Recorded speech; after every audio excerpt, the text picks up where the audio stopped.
Hello friends, అందరూ ఎలా ఉన్నారండి? వెల్కమ్ టు చాణక్యాస్ నీతి.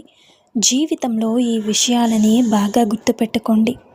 ఏంటి అంటే, ఒకప్పుడు ఆడవాళ్లను గౌరవంగా చూసిన మనసు ఈరోజు అదే చూపును వెనక్కి తీసుకుంటే, ఇక అది అకస్మాత్తుగా వచ్చిన మార్పు కాదు.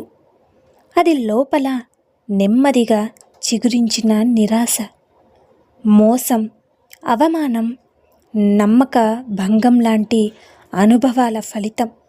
నిజం చెప్పాలంటే ఆడవాళ్ళంటే అసహ్యం రావడం అనేది ఆడవాళ్ల మీద పుట్టిన ద్వేషం కాదు, ఇక మనసు తనను తాను కాపాడుకోవడానికి వేసుకున్న గోడ. ఒకప్పుడు మనం ఇలా ఉండేవాళ్ళం, గౌరవించేవాళ్ళం, నమ్మేవాళ్ళం, ఎదుటి వారిలో మంచిని చూసేవాళ్ళం, కానీ ప్రేమని పవిత్రంగా భరించేవాళ్ళం, భావించేవాళ్ళం. కానీ జీవితం మన చేతుల్లో కొన్ని అనుభవాలను పెట్టింది.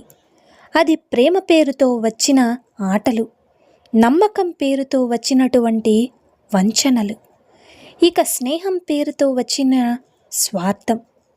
అక్కడే మనసు ఒక నిర్ణయం తీసుకుంటుంది, ఇంకెవరినీ కూడా ఎప్పుడు లోపలికి రానివ్వకూడదని. ఇప్పుడు మీరు దారిలో వెళ్తుంటే ఎవరైనా కూడా అందంగా కనిపిస్తే ఒక క్షణం చూస్తారు, ఇది సహజం. కానీ వెంటనే లోపల నుండి ఒక మాట వస్తుంది, అమ్మో ఆడవాళ్ళురా బాబు. అక్కడే చూపు తిప్పేస్తారు, ఇక అక్కడే మనసనేది తలుపు మూసేస్తుంది. గుర్తుంచుకోండి, ఇది అసహ్యం కాదు, ఇది జాగ్రత్త, ఇది ఒక స్వీయ రక్షణ. కానీ ఇక్కడ ఒక ముఖ్యమైన విషయం ఉంది. మీకు అసహ్యం వచ్చిందని మీరు చెడ్డవారు కాదు, మీరు ద్వేషించడం మొదలు పెట్టారని కాదు.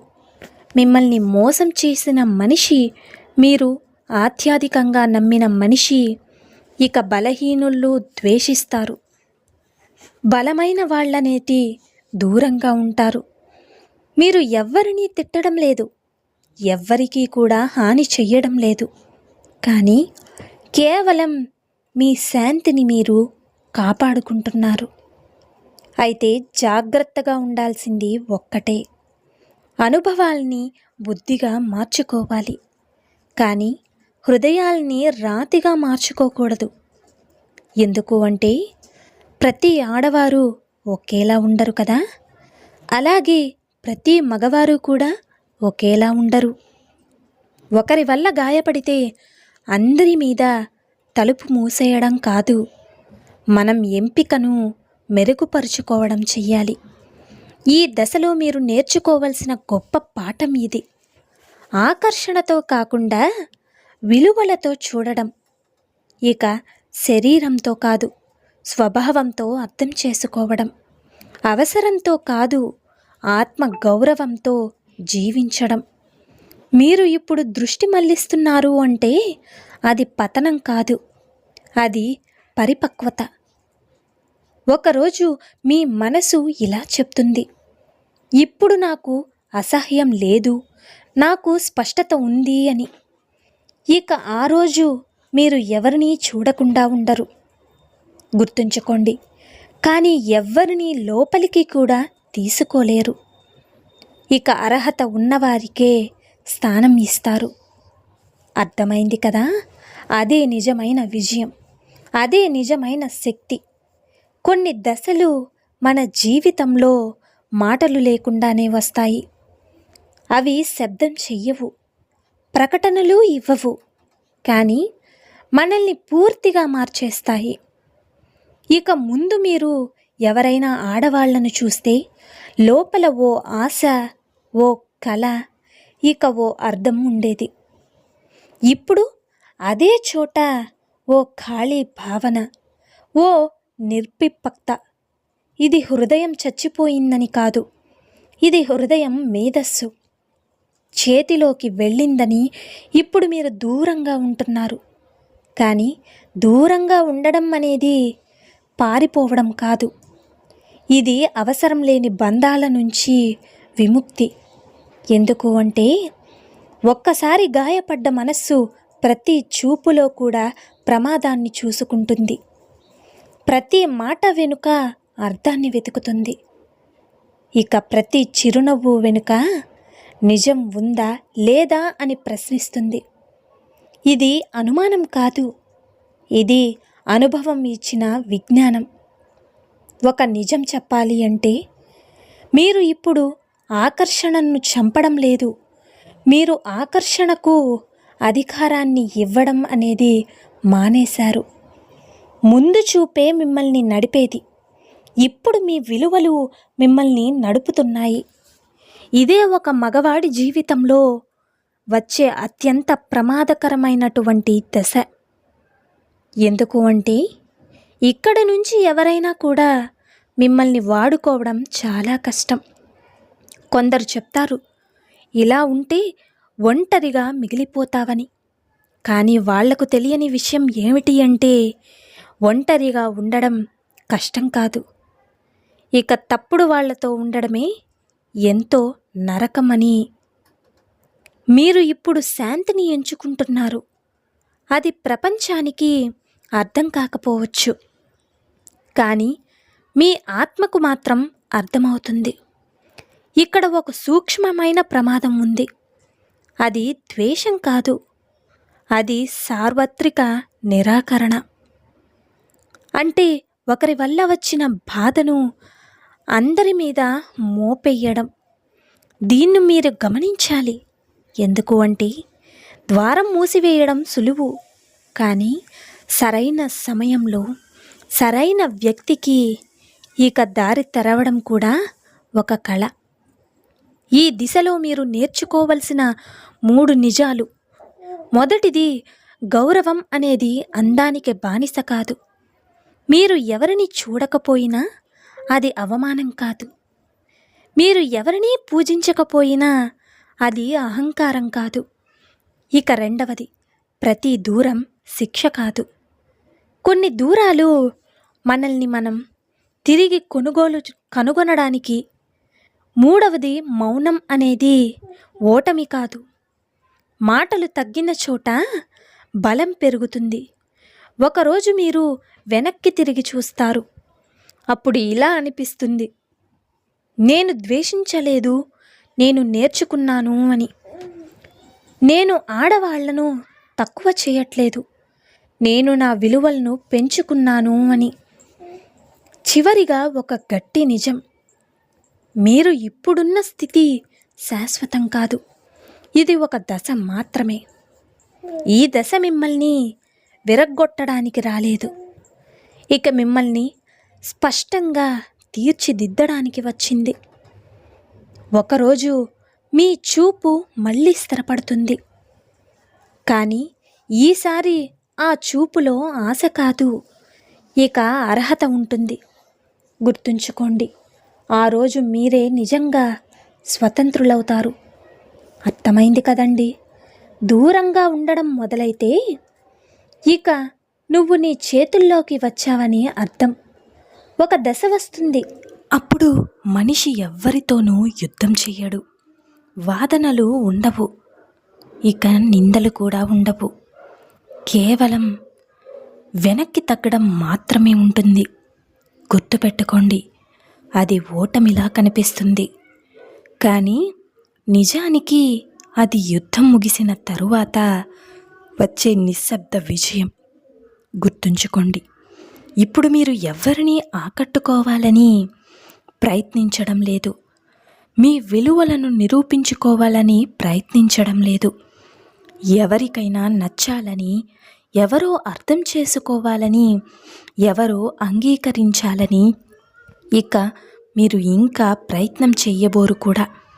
ఇది అహంకారం కాదు, ఇది అవసరం తగ్గిన స్థితి. అవసరం తగ్గిన మనిషిని ఎవ్వరూ నియంత్రించలేరు.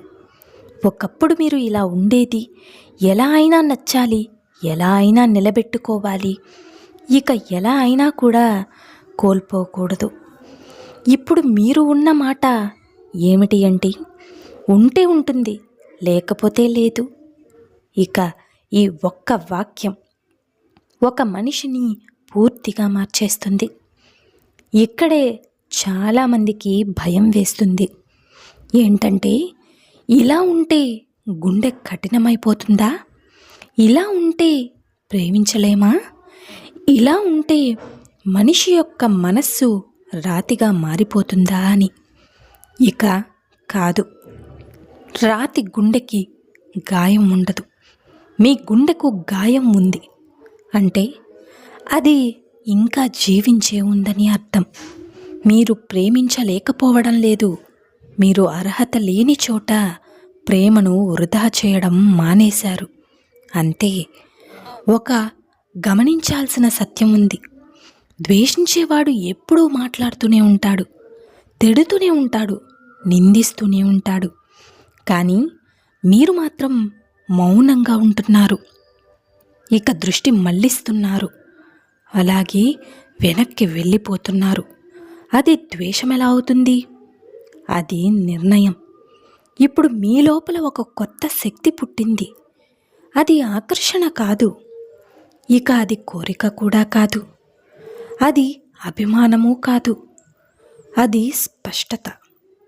ఇక స్పష్టత ఉన్న మనిషి అందం చూసి ఆగడు, మాటలు విని కరిగిపోడు, ఇక హామీలు విని మోసపోడు. అతడు చూస్తాడు, స్థిరత్వం ఉందా, విలువ ఉందా, నిజాయితీ ఉందా, లేక మానసిక లోతు ఉందా అని. ఇవి లేకపోతే ఎంత అందంగా ఉన్నా కూడా అతని మనస్సు కదలదు. ఇది చాలామందికి అర్థం కాదు. ఇక అందుకే వాళ్ళంటారు, నువ్వు మారిపోయావు అని, ముందులా లేవు అని, చాలా కఠినంగా అయ్యావు అని. అవును, నిజమే, మీరు మారిపోయారు. ఎందుకు అంటే ముందు మీరు అందరికీ కూడా తెరిచి ఉన్న తలుపు, కానీ ఇప్పుడు మీరు తాళం ఉన్న ఒక ద్వారం. తాళం ఉండడం క్రూరత్వం కాదు, అది విలువలకు సంకేతం. నిజమే కదండి. ఇప్పుడు ఒక అత్యంత లోతైన నిజం తెలుసుకోండి. ఏంటి అంటే, ఈ దిశలో మీరు ఎవ్వరినీ కోల్పోలేదు. మిమ్మల్ని మీరు తిరిగి పొందారంతే. ఇక మీ సమయం, మీ శక్తి, మీ శాంతి, అలాగే మీ దృష్టి, ఇవన్నీ కూడా ఇక మళ్ళీ మీ చేతుల్లోకి వచ్చాయి. కాబట్టి ఒకరోజు మీరు మళ్ళీ ప్రేమిస్తారు, కానీ ఆ ప్రేమ గుడ్డిగా ఉండదు. అది ఆకర్షణతో మొదలు కాదు, ఇక అది అవసరంతో పుట్టదు. అది సమాన విలువల మధ్య ఏర్పడిన నిశ్శబ్ద ఒప్పందం. అప్పటి వరకు కూడా మీ దూరమే మీ యొక్క గౌరవం. గుర్తుంచుకోండి, కొన్ని మార్పులు బయటికి కనిపించవు. వాటికి కొత్త బట్టలు అవసరం లేదు, కొత్త మాటలు అవసరం లేదు. కేవలం పాత అవసరాల్ని వదిలేయడం చాలు. మీరు ఇప్పుడు ఎవరిని చూసి ఆగడం లేదు, ఎవ్వరిని చూసి కలలు కనడం లేదు, అలాగే మీ విలువలను తక్కువ చేసుకోవడం లేదు. ఇది చల్లదనం కాదు, ఇది స్వీయ నియంత్రణ. ఒక నిజం చాలామందికి భరించలేంది. మన జీవితంలో ఎన్నో గాయాలు అలాగే ప్రేమ వల్ల రావు, ఇక మన ఊహల వల్లే వస్తాయి. మనమే ఎత్తుకు ఎత్తేస్తాం, మనమే ఇక అర్థాలు నింపేస్తాం, మనమే ఇలా ఉండాలి అని నిర్ణయించేస్తాం. నిజమే కదండి. తర్వాత నిజం తాకినప్పుడు మనసు పగిలిపోతుంది. ఇప్పుడు మీరు ఆ పని మానేస్తారు. మీరు ఇక ఊహల మీద జీవించరు, మీరు నిజాల మీద నిలబడతారు. అలాగే మీ చూపు తగ్గుతుంది, అందుకే మీ మాటలు కూడా తగ్గుతాయి. ఇక అందుకే మీ ఆశలు తగ్గుతాయి. కానీ ఒక్క విషయాన్ని గుర్తుపెట్టుకోండి, ఆశలు తగ్గిన చోట ఇక శాంతి పెరుగుతుంది. ఇప్పుడు మీరు ఒంటరిగా ఉన్నట్టు అనిపించవచ్చు, కానీ నిజానికి మీరు ఒంటరిగా లేరు. ఇక మీతో మీ ఆలోచనలున్నాయి, మీతో మీ లక్ష్యాలున్నాయి, అలాగే మీ సమయం కూడా ఉంది. ఇవి లేని చోటే మనిషి నిజంగా ఒంటరివాడు. ఇక్కడ ఒక అత్యంత సున్నితమైన విషయం ఉంది. మీకిప్పుడు ఆడవాళ్ళంటే అసహ్యం వచ్చినట్టు అనిపిస్తుంది, కానీ లోతుగా చూస్తే అది అసహ్యం కాదు, అది భావోద్వేగాలపై వచ్చిన నియంత్రణ. ఇది శాశ్వతం కాదు, ఇలాగే ఇది శిక్ష కాదు, ఇది కేవలం విరామం అంతే. విరామం అనేది ఎందుకు అవసరమో తెలుసా? ఎందుకు అంటే మనసు గాయపడినప్పుడు మళ్ళీ అదే వేగంతో పరిగెత్తితే ఇక మళ్ళీ అదే గోడకు ఢీకొట్టుకుంటాం కాబట్టి. విరామం అంటే ఆగడం కాదు, దారిని మార్చడం. ఈ దిశలో మీరు ఒక పెద్ద పని చేస్తున్నారు. మీరు ఎవ్వరిని బాధ పెట్టకుండా ఇక మిమ్మల్ని మీరు కాపాడుకుంటున్నారు. ఇది చాలా అరుదైన గుణం. చాలామంది బాధపడ్డప్పుడు ఇతరుల్ని బాధ పెడతారు. మీరు మాత్రం మౌనంగా వెనక్కి తగ్గారు. ఇక ఇది బలహీనత ఎలా అవుతుంది? ఇదే నిజమైన బలం. అర్థమైంది కదండి? సో చూశారు కదండి ఇవాళ వీడియో. ఈ వీడియో మీకు నచ్చిందని అనుకుంటున్నాను. నచ్చితే చిన్న లైక్ చేసి మన ఛానల్ని సబ్స్క్రైబ్ చేసి సపోర్ట్ చేయండి ఫ్రెండ్స్. ఇలాంటి చాణక్యానికి మరిన్ని మోటివేషనల్ వీడియోస్ మీకు నోటిఫికేషన్ రూపంలో రావాలంటే పక్కనున్న బెల్ సింబల్ని క్లిక్ చేయండి. అలా చేస్తే నేను పెట్టే ప్రతి వీడియో మీకు నోటిఫికేషన్ రూపంలో వస్తుంది. So thank you for watching friends. రేపటి వీడియోలో చాణక్యులు గారు ఏ మంచి మాటలను, ఏ మంచి సూక్తులను మనకి చెప్పబోతున్నారన్నది మనం రేపటి వీడియోలో అయితే తెలుసుకుందాం.